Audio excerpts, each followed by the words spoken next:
So good afternoon, everyone. As you can see, Lori is making sure that we're exactly 6 feet apart for social distancing. Thank you, Lori. And thank you all for joining us. As you know, we had planned this Zoom hall just to help us close out winter term and begin to plan for spring. And we're so glad that you joined us. We know that we're in a new work environment and what I like to call the foreseeable now. And things are changing at lightning speed. And I just appreciate everyone's flexibility and adaptability. We've shown our agile side here at Shoreline. The last 2 weeks, we started off on March 10th being primarily remote in terms of teaching. By March 16th, we went substantially remote for our college operations, including teaching, all our student services, and our business functions. And starting tomorrow evening, we will be remote for all of our operations going forward until April the 8th. That's unprecedented, and that's because of course, what's happening the virus, 19 virus, but we couldn't have done it without the unwavering and relentless support of all of you and the work that you're doing. It's just been really buoyed my spirits, and I know our students who have shared waves of gratitude for the work and the care that you're giving them and the compassion during this time of uncertainty. I want to share a wave of gratitude to two people who had a really brilliant idea. During our fall convocation, each one of us received a emergency packet, and in that packet is a mask that is life-giving today. And so Tori Stenmark and Kira Winstrom pulled together this idea, put it on a Google Doc, and presented it to Philip King and said, could we, with the help of administration, get into everyone's office, find out where those little kits are located, pull out those masks. And that's what they're doing right now with security, pulling together the final plan so that can happen tomorrow so that those life-giving masks can be given to those heroic medical providers out there who are saving lives and helping our community stay safe. So I want to thank them, and I want to thank all of you for agreeing to be a part of this story that is really sweeping our whole community. And Shoreline's doing our part. I also wanted to share real quickly that we have instituted, as you know, our emergency preparedness plan. We meet 3 times a week, and we meet daily for communication. We know that none of us is looking for perfection. Oftentimes people say perfection is the enemy of excellence. But we know that we are taking that feedback, and every communication that we're putting out is changing to make sure that it's clear from the feedback that you're giving us, and we appreciate that. We also know that there's technology things that aren't quite right. You know, we're only in week 1 of being remote, starting this week, and so appreciate your patience and your grace during that as well. So I just want to move forward our agenda today. Again, a wonderful shout out to Tori and to Kira and to all of you who are participating in helping us, as I said, identify where those masks are and so that we can collect them tomorrow. We're going to talk a little bit about how to stay informed over the next few weeks as we go into spring term, an update on COVID-19 and our response so far, and then some campus updates in terms of operations over the break and as we move towards spring quarter, and then time to ask questions. So with that, I just want to start about how to stay informed. We want to make sure that every day there will be a COVID daily update, and you can find that on our COVID webpage. And we hope that you'll be looking for those they come out usually for the evening time. Please read your campus email for any daily updates. If something comes out, we'll send it there. And if there's something that is particularly important, we'll send it out on Rave Alert. Rave Alert has an email piece, but it also has a text message piece. So make sure that you're registered for Rave.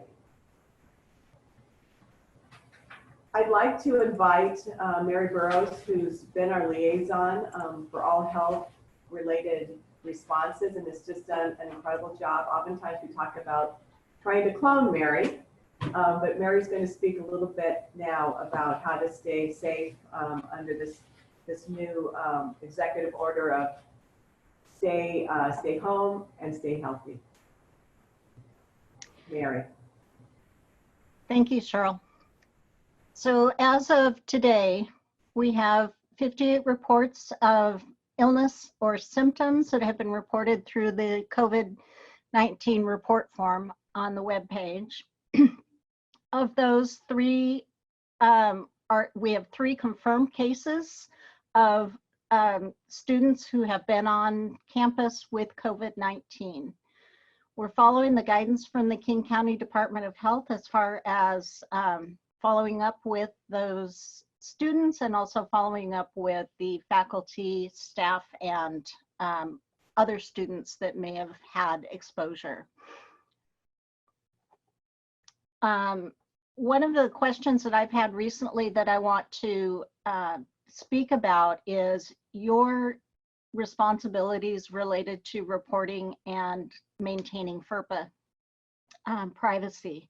This is a situation that if you know of a student who either is symptomatic or has been tested positive for COVID-19, you are free to report that or to work with your dean or with me to report that information. That is an accepted FERPA exemption. Obviously, I keep all of that information confidential in my contacts and sensitively reach out to the student who may have exposure. Prevention measures: avoid all non-essential contacts, stay home. I think the governor did a very nice job in his talk yesterday in really reinforcing that. The more you stay home, the less likely you are to have exposure to the virus or to expose someone else. So limit trips to grocery, gas, and other essentials. And if you must go out, stay at least 6 feet away from others at all times.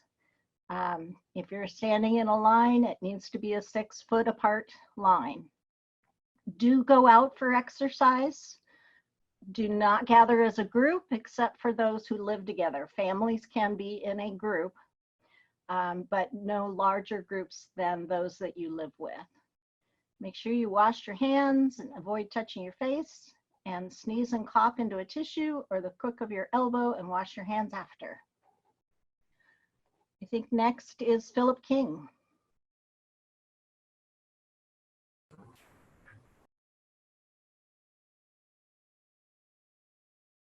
Hello, everybody.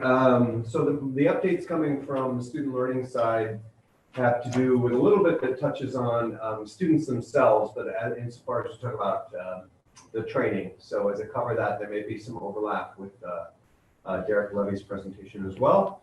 I'll start first then with what preparations in e-learning and tech services. I'm merging them together. They are 2 units, but they're working hand in hand. We have support available at 8 a.m. to 8 p.m. in the weekdays, at 4:30 to 4:30 on Fridays, and at the start of the spring quarter, we should expect that as well. But that's now through the start of spring quarter.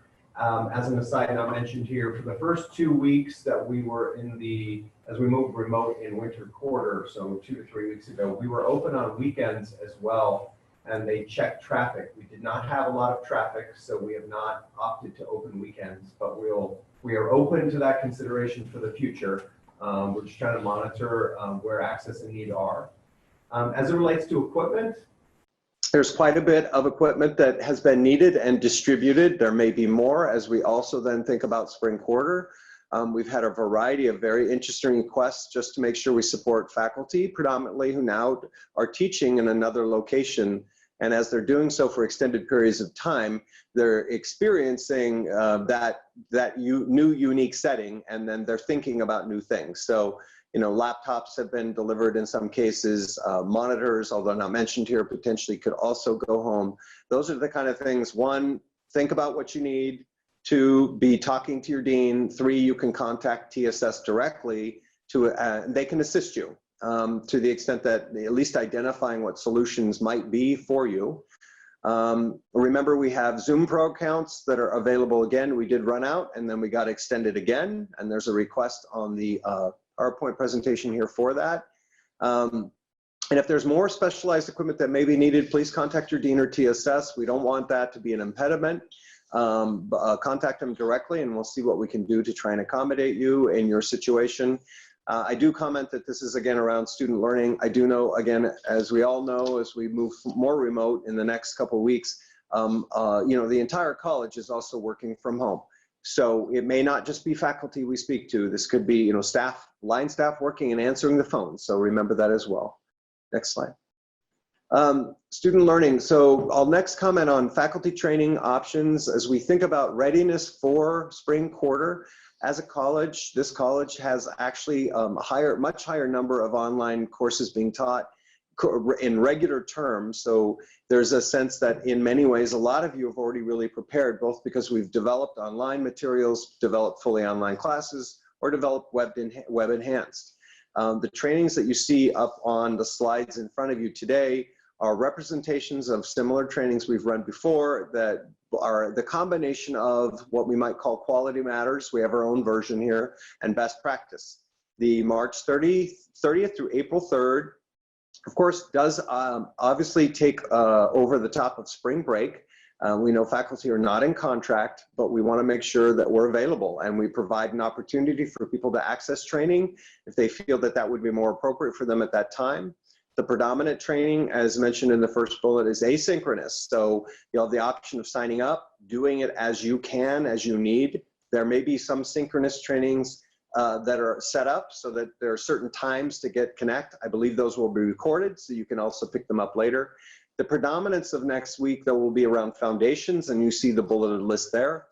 The bullet at the bottom, you see an indication to the extent of the amount of training should be able to be accomplished in under 20 hours. If you move over to the other side of the slide and you look at April 6th to the 10th in this first quarter of spring, that time period will also allow for foundations again. So the very first bullet says same as spring break plus is inclusive of the foundations, and then again could be accomplished in under 20 hours. We will have synchronous during that week, as we'll all be on contract working. We will be remote and there won't be instruction at that time. So we should be able to participate in synchronous, but they'll also be recorded. Specialized topics that will be added during that week include the following bullets as well. And again, as a reminder, all foundational training can be accomplished in under 20 hours. Randy? A reminder on the flip side for student training. So that is also April 6th to the 10th is a week where we're gonna provide support to students to get ready. That includes asynchronous training in Canvas. There'll be some mandatory components, including the use of Smarter Measure, synchronous teaching and help sessions in Zoom, how to use Canvas, Zoom Basics, and college success strategies. There's a minimum of 5-hour time commitment. That's the mandatory component. More messaging will go out to students soon about what that looks like, how to access the site. That same message will be given to faculty to ensure that they know what to communicate to their students in case students ask them as well. And next slide. And then just in terms of a reminder about where we're at, again, I know that having gotten feedback from the deans through the faculty, through the FPCs, there are lots of questions floating about the course, the construction of the spring quarter. Everything you see up there today may not answer all of your questions fully. We'll have questions coming in online today, and then as each day we can respond. We're trying to be sensible about how many messages we send, but for clarification, we'll continue to do so. 6th through the 10th in April it's training or work opportunities, as all faculty will be on contract. The contract begins. If you need training, then please see the prior slide and please contact Anne in e-learning or the team.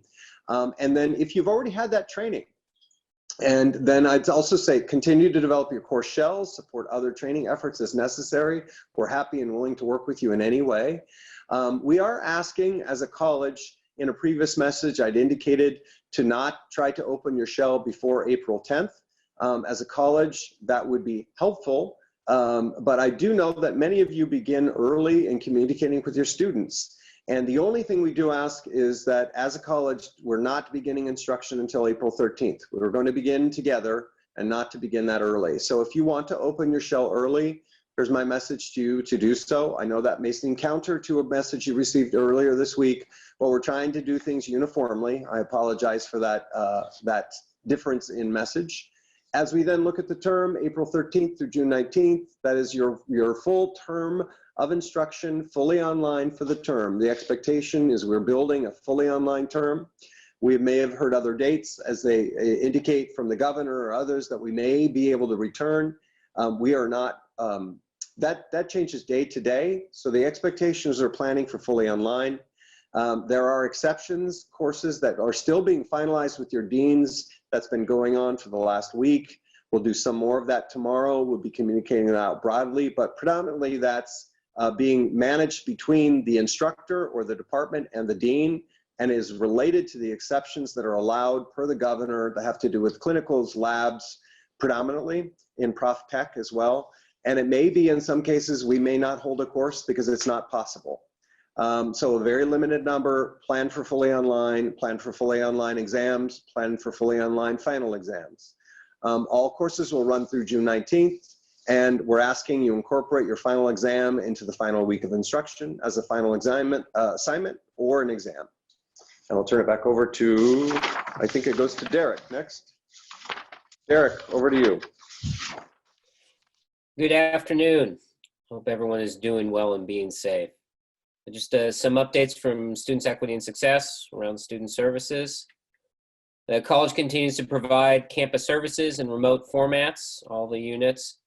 Online services include advising, registration and enrollment, student accessibility services, as well as many others. You can contact the traditional numbers or emails. We are working with TSS to add chat functions. I know we are standing that up in international education, and we hope to shortly in advising and enrollment and financial aid services. We're utilizing Zoom, Google Phone, and we did accrue some cell phones to distribute to key areas to be able to also support the response to students in a timely fashion, including enrollment and financial aid, advising, benefits hub, our switchboard operator, for example. In-person and continuing open is 7,000 Campus Living at this point after Wednesday. In-person services in the benefits hub and the 4102 computer lab will be suspended after Wednesday per the governor's directive and move to remote support.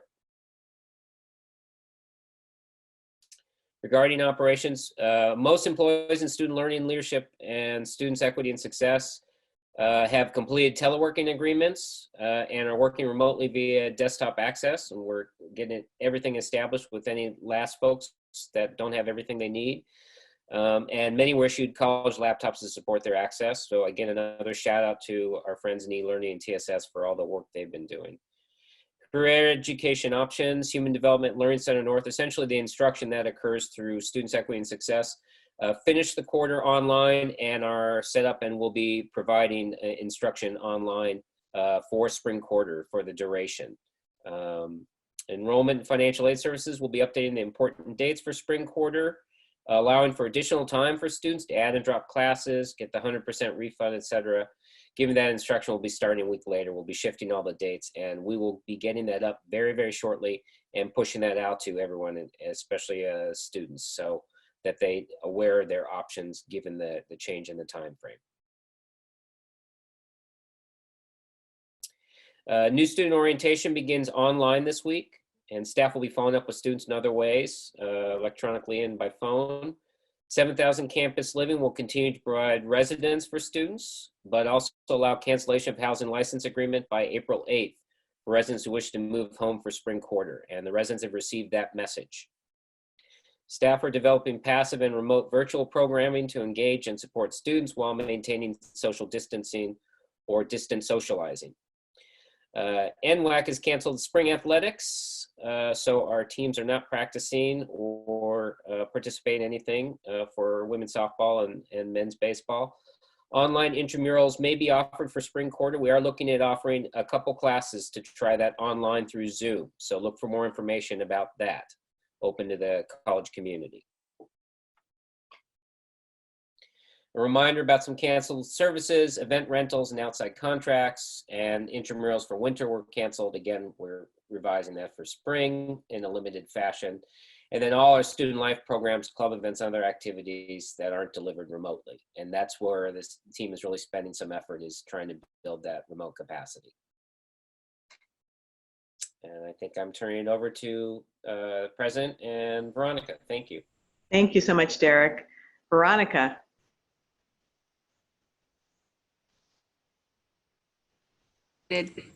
Oh, thank you. Sorry, it was muted. Good afternoon, everybody. If I could get a slide change.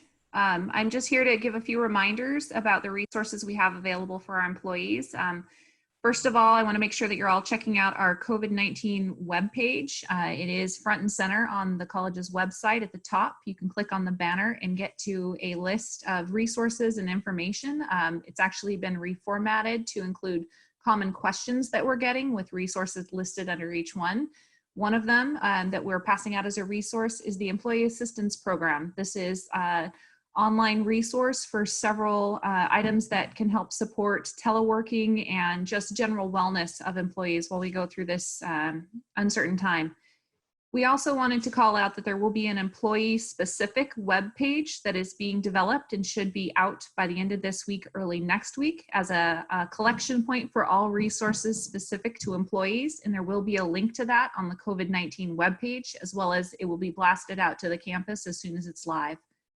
Some of the other topics that we're getting questions quite frequently on are support for hourly employees and our work-study students. On the COVID-19 webpage, there is a question: what should students do if they can't afford school? And the final bullet under that question is a link to the Employment Security Department.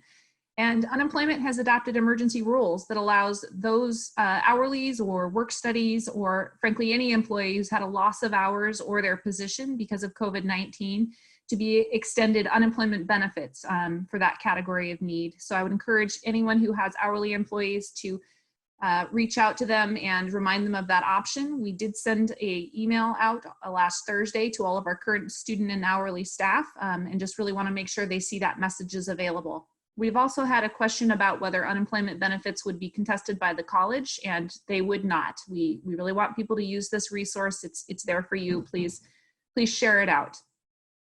We've received questions about benefits, specifically from part-time faculty, but in general, I wanted to share that benefits eligibility will continue as normal. So your benefits are in place. There are actually rules from the governor around co-pays and any benefit costs being waived for those who need to be tested by physicians for COVID-19. And for part-time faculty, where the questions have been coming out, benefits will continue under the normal rules, which means that if you're teaching 50% or greater for a quarter after you've established benefit eligibility, your benefits continue that whole quarter. You can also maintain benefits for an entire quarter if you're averaging 50% across the last 2 years after you've initially established that eligibility. If you have additional questions around benefits, any employee is welcome to contact Brandy O'Connell in our benefits office, and you can look in the directory to find her extension for a message, but we encourage you to reach out to her by email at this time. The last update I'll provide is around our shared leave policy 4727. At last Wednesday's board meeting, Cheryl Roberts requested and received approval to include the category of eligibility for shared leave anyone who has exhausted their own leave accruals as a result of COVID-19. So we may end up in a situation where some of our employees are not able to telework and or need extended periods of leave, and we've added that resource and we'll be managing the use of it for anyone who has a need for it. Can I get next? Thank you. A couple other updates that I'll just share that are campus-wide. So as Cheryl mentioned, starting tomorrow evening, which is 48 hours after the governor's proclamation went out, no one may be on campus unless specifically authorized by the executive team until Wednesday, April 8th, which is the end of the 2-week period that's currently in place for the stay home, stay healthy period. We are reminding people that everyone should be teleworking wherever possible. There are certain positions that will need to continue to be on campus, such as our security officers, but those positions that will remain on campus are very few and should be only coming with direct authorization from ET for essential functions that must be completed even during this period of remote operations. Security will continue to patrol campus to ensure that our buildings and our belongings are kept safe. And we will actually be going through a deep clean disinfecting of the campus over the next 2 weeks, utilizing this as our opportunity to make sure that we've sanitized and disinfected all areas of campus. I would remind everybody that we have started locking and putting up signage on rooms that have been disinfected. If you see a room that has a sign saying "Do not enter, disinfected," please do not enter. If you need to get in there for some reason, contact security so that we can track which rooms have been compromised so we can re-clean them again. The last 2 bullets are just a reminder that all statewide councils and CTC Link training has moved to online and no travel is being authorized at this time for business. As Mary mentioned, we really do need to know what's going on out there. So if you feel that you've been exposed or that you might be suffering from COVID-19, if you have someone who works for you or a student who mentions that they feel like they might have COVID-19 symptoms, please ask them to go online or do it for them, reporting a possible incident on campus so that we are aware of any exposure points and can react accordingly. So we're going to take the remainder of our time, just about 25 minutes, to answer any questions and just have some conversation.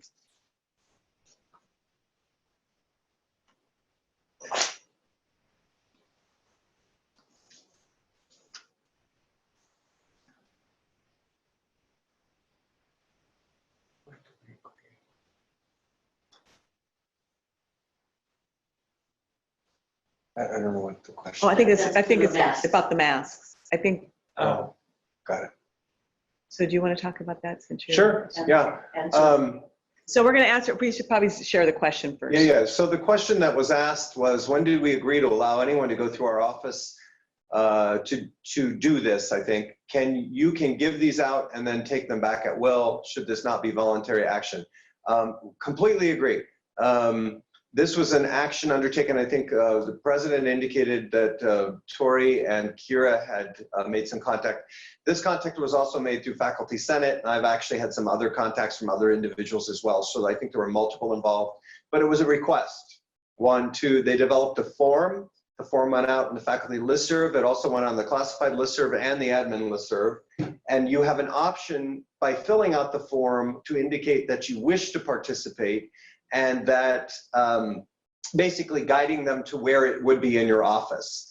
And then I think that we were ensuring that that then would be your action that indicated you can please go in and take my mask. Otherwise, we will not be going into offices and looking for items unless you've indicated that you'd like us to do so. And security will be with Security them. will accompany our persons who are assisting in doing that as well. So it's totally voluntary. I believe, so the next question is, I'll start and then Veronica may also help, because Veronica is about the bookstore and Veronica helps in oversight. So the question is, how will the bookstore handle textbook and other course material for sale? The bookstore, working within Follett, actually was broadly as a national company issuing several messages over the course of the last week or 2 weeks about moving remote. So they've actually moved in that direction as quickly as we have. One of the issues, or one of the ways that they've managed that, is they've indicated that for any student who needs to have a book, then those books could also be mailed to them. So people do not have to come in person to pick up a textbook. I know there are course materials that are also being produced. We're working closely with the bookstore on a weekly basis to identify, 1, the number of adoptions that are missing, because we still have some, and then the course materials and packs that we may need. That information goes back to the AA4s in each unit, and the AA4s in each unit, your administrative assistants in each division, are able to communicate back through the FPCs or faculty about what's missing. And lastly, I'll comment that we still have some operation in our print services, and that is an area where we can still produce some course material, but it's about how much. And so we're available for that in a limited way, and I'll turn that, Veronica may have some other input there, or maybe I covered it. Thank you. But I would just do a reminder to any faculty out there or staff supporting instruction, if there's a need the bookstore would normally provide that doesn't seem to be in place while we are online during spring, please just reach out to me or to Leah Pierce at any time so we can help you. Okay. The next one, dental clinic. Do you? I think so. What information can you give on the dental clinic, or should we be contacting our dean specifically? Right now, the dental clinic is closed, as has been required and recommended by their, I think, professional association. I think if you have any other questions, I would contact Mary Burrows, who's the associate dean in that area. Correct. And I would just add that I think that the part of that question may be, as we plan for spring quarter, what might it look like? And if that's really the question, then definitely please connect with Mary Burrows. We've been discussing that and trying to develop multiple plans. Someone writes, can faculty still access their offices after notifying security to retrieve their materials as we prepare for spring? I think that what we're asking right now, given our current message about stay at home, is that if you need to access campus, right now we still have a method to do so, which is contact safety and security at shoreline.edu when you come and when you go. And I think we'd ask that by today and tomorrow, at the end of work tomorrow is the point of which we're going to say and hold as a fully remote stay at home. And during the period of time of which we're supposed to be staying at home, we're asking for you to not come to campus. Yes, that's really what we're asking for people to do. Of course, if there is a request, please go through your executive team member. We really are, this is not just something we're asking, the governor's asking it so that we can flatten that curve. But if there's something that you need specifically, please work through your dean and all the way up through Philip. We're not trying to well, we are discouraging you from coming to campus, other than the things that the governor mentioned, which is around going to the store, the pharmacy, and things like that. Okay, so the next question is one, I'll just talk loud. That thing on rollers. I know. So the question is, many more students will need laptops at home in spring quarter. How many more laptops will be available? Hopefully, we've got Ann and or Randy or Gavin on the line behind. When and how can students, spring students request a laptop? And then some courses, automotive, require laptops that can run Windows 10. Will there be more of those for loan in spring quarter? So I don't know. I know some of that, but Ann and or Gavin may comment on that more appropriately. And we're trying to navigate. They're not in as panelists. So. Okay. So I do know that, so I'll say a couple things. For the next week and a half during the stay-at-home order, we are in a mode where we're really discouraging students to come to campus as well. So 1, 2, will they be available again as we're opening up spring quarter? Yes. Are we trying to make more available to students? Yes. We had ordered some. There are other options for us to repurpose laptops out of labs, but we also have to navigate that with our teams of students who approved the funds. So we're still working on that. I do believe there have been some additional requests around kind of the heightened kind of laptops that are required. I can't speak in detail to that, but we have that question and we can respond specifically to it. I see the person's name, so I can try and respond to your name. And then there'll be more of those in loan for spring quarter. Yeah, yes, we are trying to make as many options, just like for faculty, for students available as possible. And we'll try to identify what that number might be as we're kind of rolling out the other questions I had about how we can access them. I'm hearing you don't have to move the mic. It's picking you up okay. Okay. So we have a question about the 3 confirmed COVID cases at the college. What departments were they in? Mary, if there's information you can share about the 3 confirmed cases, would you mind? Excuse me. I'm a little hesitant. The people that were involved in the in contact with those students have been notified. One was a math, one was an ESL, and one was I'm sorry, I can't remember what the third one is off the top of my head. I will look it up and put it in the chat. How about that? Well, the known confirmed cases, the people have been contacted if you would have had any contact with them. Right. The people have been contacted and the areas have all been disinfected and sanitized. And then Mary, I think that as a question to you, because I'm wondering if our third case is the one we were discussing in the private office and a faculty member?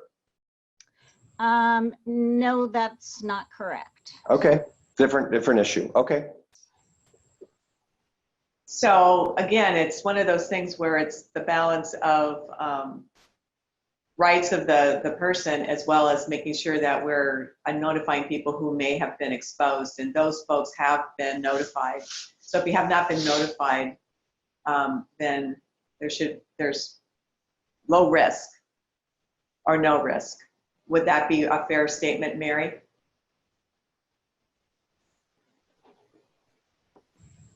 That is correct.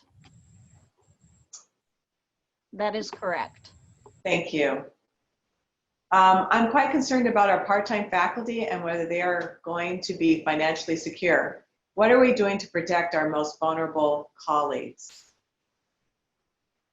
So one of the things that Veronica did share is that there are some provisions to support them. We will not be contesting any kind of unemployment if in fact their sections don't fill. Right now, I have to say, we are actually a little bit ahead of where we were last spring at this time. So that's a very positive thing. And then of course, we're looking at our sections very carefully.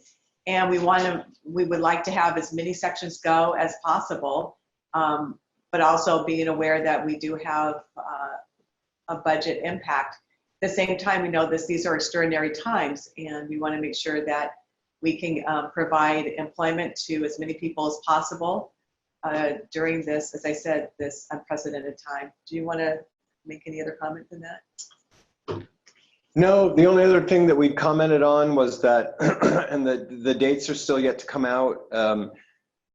Part of the conversations with the deans is, and we've been talking every single day, it's as you know, all of the faculty are working very hard, I know, on finishing. The deans have been working, coordinating with each of the faculty members and units on the courses themselves, the conversion and online, the courses that can or cannot be converted, but also the change of dates and potentially, are we going to be looking at a longer period of time before we look at cancellations, 1 and 2? Would we have a lower threshold? We are looking at both of those things to ensure that we can, ensure we maximize enrollment, and also think about the faculty and staff that are here, but also then clearly communicate so that everybody is aware of what we're doing. So that potentially has an impact on the question that's being asked. Can you point to the site on our website where students, staff, and faculty can self-report their sickness status? There is a button that is there. We're moving it up.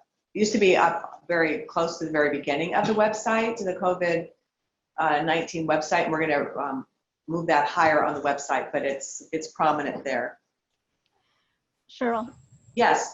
Can I just add, it Oh. appears that got taken off last night. I've let Martha know that, and it'll be back on very soon, I'm sure. Oh, okay, thank you. I think that was one of the reasons we were trying to move it up, but I think it seems like it's fallen off, but we will make sure that happens. Are there any confirmed case, let's see, oh, I see. Cases, student, staff living or working in the residence hall. What is the plan for exposure confirmed cases in the residence hall? So I'm going to let Derek answer the second question. There are no confirmed cases of students or staff living or working in the residence hall. Derek, do you want to talk about the measures that the residence hall is taking in case there is a resident? Sure, and Mary can chime in if there's anything to add on the health department side, because we'd be working closely in partnership with them on any response. We have vacated an apartment in a more isolated area, the hall, and relocated those residents. That was done and cleaned last week, and so that is available either as a need arises for anyone who is ill. Most likely the scenario would be to relocate the roommates so they could be in isolation but not continue exposure to someone who is in quarantine at that point. And then of course, once that's done and they've cleared that phase, we're working with the resident to do a thorough cleaning inside the apartment. The good news is they're self-contained in terms of it's not your traditional double-loaded corridors with shared bathrooms like the olden days. These are self-enclosed with, at most, you're typically only sharing a bathroom with one person, and then they all have a kitchen for preparing their own food. If deliveries need to be made, we have a protocol in place to put those outside the door for the students to pick up if we need to support them in any way with any challenges they may have there. But we have plans in place, and of course we continue to work with the healthcare authorities on best practice if it were something where we were doing that in the residence hall. Most likely we're just dealing with folks who are isolating out of a sense of precaution, like many of us are right now, and they again would be self-contained in their current residences. We've eliminated any kind of programming. We've removed furniture from the common areas and secured spaces that weren't necessary, like the laundromat, the laundry room, which are cleaned daily to protect the residents and ensure the safety of all. Thank you. There's a question about the closing of the labs for tomorrow. It will be at the end of the day on Wednesday at 5 p.m. You had a concern about that. The students might need it for their online final. So Wednesday, 5 p.m. Is ET authorized the positions to come to campus as requested? How does each employee know which positions are approved to come to campus for business purposes? Yes, the ET member has identified those positions and they have been notified. Will be. Or will be notified today. Yeah. We are also collecting, this is from Mary Burroughs. We're also collecting protective equipment from areas of the college for donation. These donations will be through the King County Health Department. We'll be distributing them to the highest need facilities. So we have other areas as well that have masks or protective devices and things like that. This looks like a question for you about mandatory training for students. First week mandatory training for students. There's the sentence. How are we checking for this and holding students accountable? Excuse me. How are we informing our students of this mandatory training? I mentioned this to my current class and they were unaware. Thank you all for everything you do. Be safe. I think that as you've heard from us, as we've talked about our messages to you each day, there's a further nuance. So the training for students is something that we've been discussing for about 2 weeks. The sense of mandatory is emerged as recently as yesterday. The communication, as you see today, firms that up a little bit around content around about 5 hours. It's going to be coordinated within a separate online Canvas shell for all students, so it's not as connected to your courses. So it's all students registered in one shell. So we'll be able to look and monitor. And to the extent that we're saying mandatory training, we are saying to also all messaging to students will indicate it's mandatory. And then if people are asking, we're going to keep repeating that message, and then also indicating, and we hope faculty do too, that it's important, and they're encouraging their students to complete the training. And then the last piece I'll say is that, yes, they were unaware. As we've been messaging to the campus, we've been doing it through the COVID page. We've been doing it through individual messaging from the president. I've been doing it through faculty messaging and staff messaging. The other thing that has just occurred is we are now developing a much more nuanced message, because our all message message from the president went to everybody. We are now going to be developing more nuanced messages specifically to students. And this will be one of those specific messages with the requirements around the training. Okay. Would it be possible to make a best contact list for employees while they are working from home, so we know the most efficient way to reach them from home? They're working From home. That's a good question, and we will. Get back to you. We'll get back. So right now we have over almost 60 questions, so we'll probably do an FAQ and put some of them together. But that's a really good suggestion, and we'll look into that. Where under forms do we find the shared leave form for classified staff who may need it? Veronica? It's on the HR forms page, and it's on the right-hand upper side to fill out. There's by employee type, depending on if you're faculty or classified or administrator. The form you can go ahead and fill in and then just email to sccher@shoreline.edu. We don't currently have any new people qualified under COVID-19, but there's a list of existing shared leave recipients under any of the categories that might apply, and that will be updated as needed. Like a question about instruction. So this is a long question. And the person writes, I'm glad there will be adjustments to add drop dates for spring quarter. I'm particularly concerned about students who register for the few courses that will have an in-person component. If a student starts one of those courses and then realizes they're not comfortable with the in-person part, and perhaps someone gets ill and the in-person part has to be canceled, can students know that they'll be refunded if it's impossible to complete the class? Not all students will be available to complete if they have to receive incomplete grades, incompletes through no fault of their own. There are a couple pieces in there. I'm going to pull out the kernel, I think, where two pieces. We are still finalizing the list of the very few in-person exception courses. There are really not going to be very many. To the extent that they're there, we will be practicing what we are all coming to work on together as best practice in social distancing, and it's a new thing for us. Lori was in here earlier with the tape measure, and I know that we kind of made a little bit of a laugh around it, but it is pretty serious, and that is exactly though what we're going to have to do. And if you're out in public, you're seeing that happen. But to the question, something may still occur, and if something does occur where a student becomes uncomfortable or someone becomes sick, the college is more than willing to have a conversation about any concern or impact on the student and navigate that with them individually. We don't want to hold students or obligate them to a situation in which they become uncomfortable or concerned for their personal health. So we absolutely would consider requests coming forward.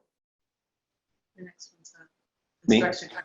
The next question, how are we going to give access to ESL students who do not have technology but want to learn? Is there going to be information provided in different languages?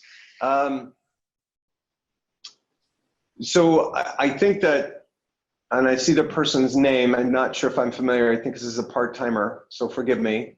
I don't think you mean just technology being laptops, so I think it might be broader than that. And I know that right now I've talked a little bit with ESL, not a lot, that the entire ESL faculty and ABE team are working every day to redesign their courses right now. Every day is a little more nuanced, full-time, sorry, Aura. I think that we probably need some feedback from them about that. I think there was a lot of requests potentially for laptops, but I think your question's broader than that, so I don't want to inappropriately answer it. And then to the second, is there going to be more information provided in different languages? I think you mean around the messaging we're creating. I think that's what you mean. And we had this conversation the other day. There was a request for at least a person to be part of the communication team that could help create nuanced messages. And the communication team's open to that consideration. We're just moving fast. To the extent that it's in different languages, I would probably defer to Martha on that, because it's really a matter of, have we been doing that with messaging in general? I think we're open to it, but I think one of the concerns would be we probably have many more languages spoken here than people are aware of. And so I think we'd have to, So some investigation on we'll it. do some investigation and respond. Hey, can we have our books and supplies that we usually send to our office, sent to our homes, or to Amazon pickup? That's a good question. We'll have to investigate that. That's a really good question. If campus is closed, how do we check out equipment? Not sure what that's. I think it's if we are really at a stay-at-home Yes. and they need to come in and get things, i.e. the TSS or other equipment, will they be allowed? And I think that those are areas where we're going to be, as to your earlier comment, work with your dean, Right. coordinate with TSS, and we will identify ways to ensure we get equipment to people. I think what we really are trying to say is we want to minimize that for the 2-week period that the governor has put out in his executive order. We also know that these are important times to get us prepared for spring. And so we just want to balance that. And if you can balance it, that would be great. If you do need it and it's absolutely essential, please reach out. We know that you'll use your best judgment. Has there been the consensus on adjusting class caps for our now online classes? We are still working on that and can respond shortly. Okay. No. Does security need to reply to us before we go? At the current time, no, but in the stay-at-home mode, I do think they want a response first. I mean, to come to campus? Correct. Oh, absolutely. And Yeah. so we have a protocol, and that's why, you know, you need to get that, you need to get approval to come. And they want to know when you come and then when you leave, just so that you're safe, because they'll have to go back and clean the area that you were in. So that's the other piece that we forgot to mention. It's not just that you're coming to campus, but we then need to clean those areas again. Who do we contact in the library to check out equipment? At the current time, the mode through tomorrow is there's a librarian or a person that they can connect upstairs to get equipment. That's through tomorrow. And then I would say as we move into the other mode, that is, again, I would work through your dean first to make that request, right? Because if you're coming to campus during stay at home, work through your dean ET member to request access to campus, and we'll coordinate that with you. Okay. Letters of intent. Letters of intent. The process for letters of intent as planned per quarter were to start producing them last week. So there's a letter of intent and then the associated PA. The AA4s in each division began producing some of those and sending them out as early as last Friday. And they're continuing some of that work into this week. Again, remember, people are working remotely. So some of those things may be coming out a little slower than expected and not necessarily en masse all in one day. But started last Friday through this week. The next question talks a lot about the contract and about our CBA and hours. And so it's a pretty technical question, and I think we'll answer that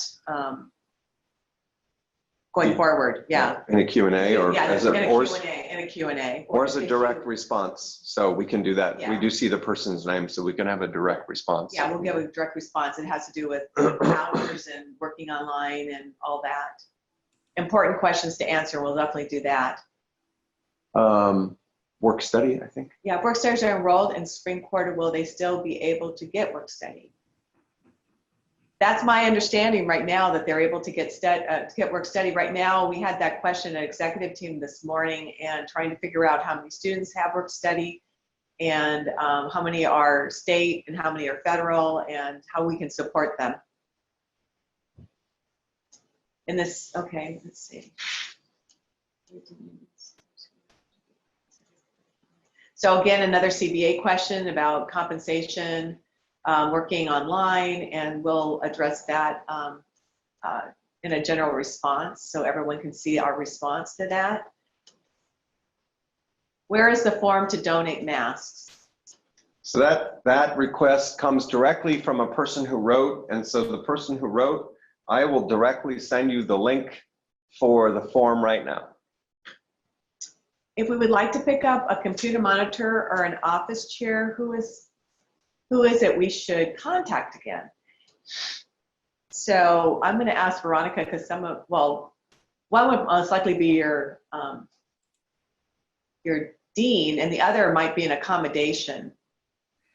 Yeah, so first of all, if you want to come to campus, you need to work through your supervisor to confirm that you have ET approval to do so, but something like that would make sense. That have to be teleworking from home. It's also important that you let TSS know if you're taking equipment such as your monitor, and make sure it's within the list of things that we can take. So I believe monitors were acceptable, but for example, you can't take your printer home.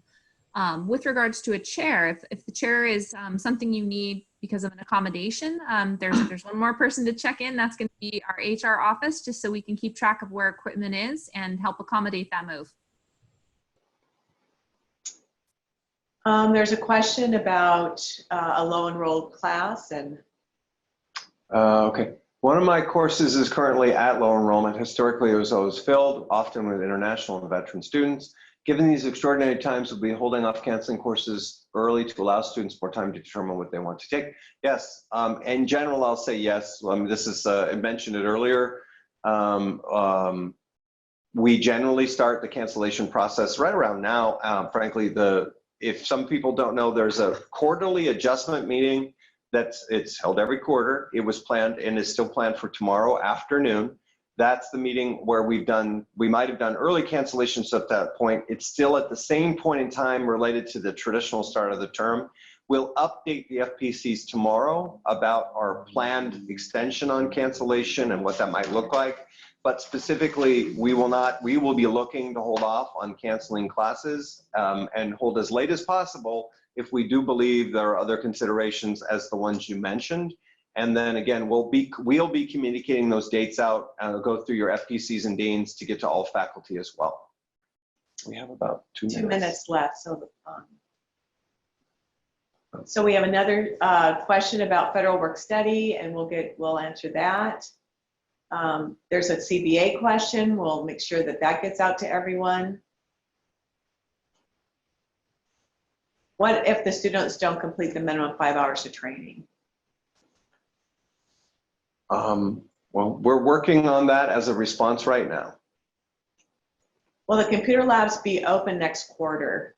Right now, we are looking at, again, it's once we get past the April 8th date, we will have to remember there's an April 24th date as well, about keeping as much of our focus remote, but we will be monitoring that. Our goal is to be able to open up our labs utilizing all the best practices for safety around social distancing, and that Mary shared early on in her presentation to all of us. So our goal is to try to do that, but again, we're getting new information every day, but we know through April 8th, everyone will be working remotely, so no labs will be open.